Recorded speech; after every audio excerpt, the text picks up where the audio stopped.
नमस्कार, मैं हूं धीरेन्द्र रायकबार और आप देखना शुरू कर चुके हैं न्यूज़ 30 एक्सप्रेस। आज हम बात करने वाले हैं भारतीय जनता पार्टी के पूर्व मंडल अध्यक्ष हमारे साथ प्रहलाद राजपूत जी मौजूद हैं। हम उनसे बात करेंगे कि पार्टियों को लेकर क्या कुछ तैयारियां हैं। विधानसभा चुनाव लगातार चल रहे हैं और विधानसभा चुनाव के लिए क्या कुछ इनकी तैयारियां हैं। प्रहलाद जी, पहले तो बहुत बहुत स्वागत है आपका। जी नमस्कार धीरेन्द्र भाई, आपके स्टूडियो में हम आपका बहुत आभार व्यक्त करते हैं जी कि आपने हमें बुलाया। प्रहलाद जी, जैसे कि विधानसभा चुनाव आ चुका है, इसके लिए पार्टी की क्या कुछ तैयारियां हैं आपकी? भारतीय जनता पार्टी की तैयारियां 5 सालों से लगातार होती हैं, कोई इन्हें नई चुनाव में तैयारियां नहीं करना पड़ती हैं। भारतीय जनता पार्टी जो भी कार्य करती है वो क्रमबद्ध तरीके से करती है। हमारी बूथ की कमेटियां गठित हैं पहले से, पन्ना प्रमुखों का काम पूर्ण रूप से हो चुका है। शक्ति केंद्र के संयोजक, शक्ति केंद्र के प्रभारी पूर्ण मनोयोग से हमारे चुनावी मैदान में कूद चुके हैं और हमारी पार्टी बूथ स्तर तक मजबूत है। जैसे कि अभी चुनाव चल रहा है तो क्या गांव-गांव में कैसे लोगों का रुझान मिल रहा है, क्या कुछ है? हम आपको बता दें कि गरोठा विधानसभा में जो मोट तहसील है, मोट तहसील एक अराजकता, गुंडागर्दी, दहशत का माहौल था। जब 2017 से माननीय मोदी जी की सरकार आई और माननीय गरोठा से जवाहर राजपूत हमारे विधायक बने, तो आपको याद हो कि जो भांडेर तिराहा है, यहाँ से जो भांडेर, लड़ौरा, शाहजहाँपुर, ताड़ौल, बकवां, रेऊ, शाहजहाँपुर, यहाँ जो बसें चलती थीं, तो यहाँ पे एक तिलक ट्रेवल्स के नाम से बस चलती थी। चूँकि मैं बचपन से लड़ौरा गांव में मेरे मामा हैं, तो मैं बचपन से ही लड़ौरा जाने का काम कर रहा हूं। तो मैंने वहां देखा कि अगर हमारे मामा का ट्रैक्टर खड़ा है तो मैं कभी उस पर बैठ नहीं पाया, क्योंकि वहां के जो समाजवादी पार्टी के गुंडे थे वो जबरन बस में बैठाते थे और अवैध किराया के वसूल करते थे। तो इतनी गुंडागर्दी हमने कहीं नहीं देखी। और जितने भी सिंधी, बनिया, अग्रवाल जो समाजें थी व्यापारिक कौम, वो सब पूरे पलायन कर गए। कोई चिरगांव भागा, कोई झांसी भागा, कोई बम्बई भागा, कोई दिल्ली भागा, क्योंकि यहाँ उनका कोई व्यापार सेटल नहीं हो पाया। चूँकि समाजवादी गुंडे उनसे राशन फ्री ले गए, कपड़े वालों की दुकान से कपड़ा फ्री ले गए। मतलब व्यापारी इतना त्रस्त हो गया था कि मजबूरवश उन्हें कस्बा छोड़ना पड़ा। आज देखिए आप, भारतीय जनता पार्टी की सरकार में 500-1000 ट्रैक्टर मंडी में माल बेचने किसानों के आ रहे हैं। नहीं तो पता पड़ा समाजवादी पार्टी की सरकार में किसानों ने माल बेचा और गुंडे, उनके समाजवादी गुंडे लूट के चले गए। जैसे कि आप बात कर रहे हैं, लेकिन इस समय पेट्रोल के दाम की बात करें, डीजल की दाम की बात करें, ये कमर तोड़ महंगाई है, क्या कहेंगे? भैया बिल्कुल महंगाई नहीं है। जब आपने देखा गेहूं का MSP 1200 रुपया 1300 था, आज 2000 रुपया है। चना 2500 बिकता था, आज 5550 रुपया है। मूंगफली के दाम 5600 है, उड़द का रेट 7000 है। तो कहीं ना कहीं किसान की आमदनी दुगनी हुई है ना, तो हम नहीं समझते हैं कि कोई महंगाई हुई है। अच्छा, एक और किसानों का मुद्दा, इस गरोठा विधानसभा में एक जुझारपुरा में बांध बनाने का काम समाजवादी पार्टी में शुरुआत हुई थी, जो कई वर्षों से अभी रुका पड़ा हुआ है जांच के नाम पर, उसको लेके क्या कहेंगे? जुझारपुरा डैम में आपको बता दें, समाजवादी पार्टी के जो चाचा थे, माननीय अखिलेश यादव जी के जो चाचा थे शिवपाल जी, तो उन्होंने अपने लोगों को वो डैम का टेंडर दिया।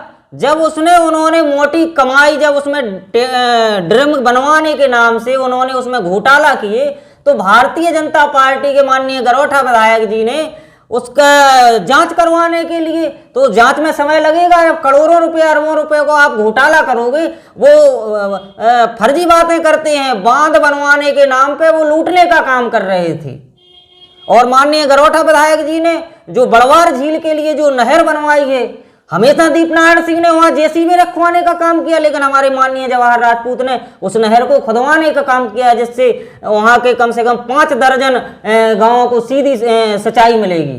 अच्छा, मोट तहसील में एक चौपड़ तालाब था जी, जिसको विधायक जी ने, वर्तमान विधायक आपके भाजपा विधायक जी ने खुदवाया है। लोगों का कहना है कि उस जगह पे, तालाब की जगह पार्क से लेकर बस स्टैंड या अन्य कोई चीज भी बना सकते थे। इसको लेके क्या कहें आप? ये बताइएगा कुछ जमीनें आरक्षित होती हैं।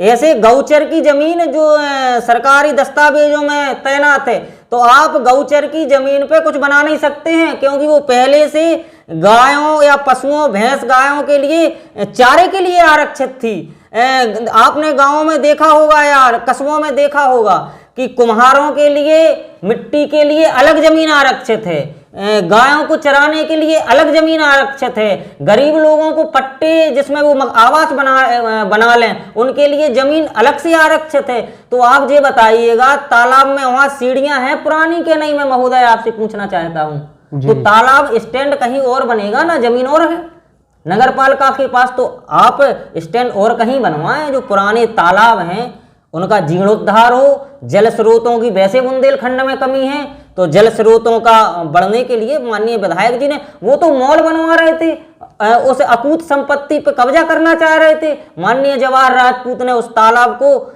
खुदवाया और उसका सौंदर्यीकरण करवाया।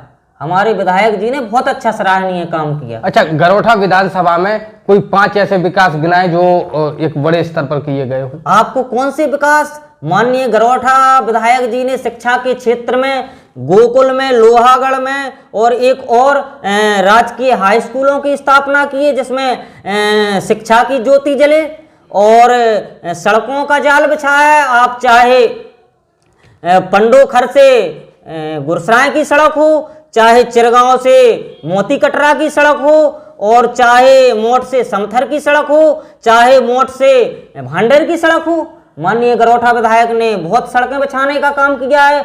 और सर्वप्रथम हमारे गरोठा विधायक ऐसे विधायक हैं, बुंदेलखंड में सबसे ज्यादा छुट्टा जानवरों की समस्या थी।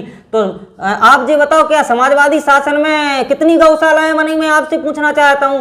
भारतीय जनता पार्टी के शासन में, माननीय योगी जी के शासन में गौशाला बनवाने का काम माननीय योगी जी ने किया। जो समाजवादी पार्टी के लोग कहते हैं कि अन्ना जानवर छुट्टा है, तो मैं तो कहना चाहता हूं आपसे कि समाजवादी शासन की आप एक भी गौशाला बता दें कि उन्होंने गरोठा विधानसभा में एक भी गौशाला का निर्माण किया हो। माननीय जवाहर राजपूत ने सैकड़ा गौशालाओं बनाने का काम किया है पूरी विधानसभा के अंदर। और आपको बता दें कि सपा शासन में तो इतनी अराजकता थी कि लोग कहते हैं छुट्टा जानवर। हमारे पास सेमरी गांव है, वहां की तो भैंसें छुट्टर थी, और लुधियाई, करकोस, बराटा, नाथखास, नाथपुरा का खड़ा मौजा चरवाने का काम करते थे समाजवादी पार्टी के गुंडे। अच्छा, इस पहली बार में जब भारतीय जनता पार्टी ने जब मैदान में आई, तो भारतीय जनता पार्टी ने राम मंदिर के मुद्दे पर वोट लोगों से लिया। इस बार क्या राम मंदिर का मुद्दा होगा या कुछ अन्य मुद्दे को लेकर बात होगी?